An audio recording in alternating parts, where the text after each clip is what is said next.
Hey guys, welcome back to this channel. In this video, I'll be showing you guys how you can create this photo slideshow on Canva. So I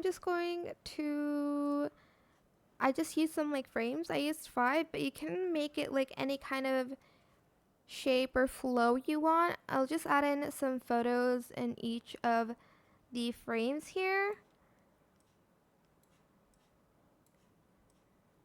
Like that. And then you're just going to duplicate it, and then you're going to move it either to the right or the left, whichever way you want. So for this one, I'm going to move it to the right, and then I'll move this one here, then this one here, and then that one there, and then which one did I use for that one?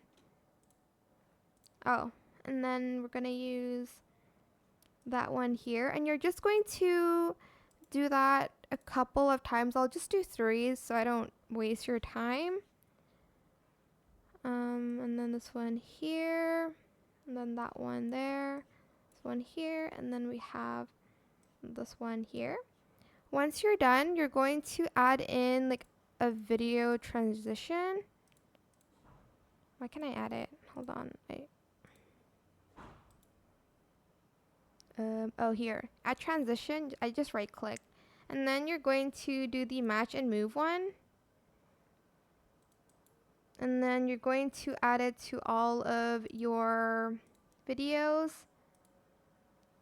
Like so. And that's pretty much it. It's that simple, honestly. But yeah, that is it. I hope this tutorial was helpful for you guys. Don't forget to like, comment, share. Also subscribe to this channel if you haven't done that already. If you have any more questions about this video, just leave it in the comment section and down below. I'll try my best to answer them all for you guys. And if you found this video helpful, please click the thanks button as well. That is it for this video. Thank you so much for watching. Bye.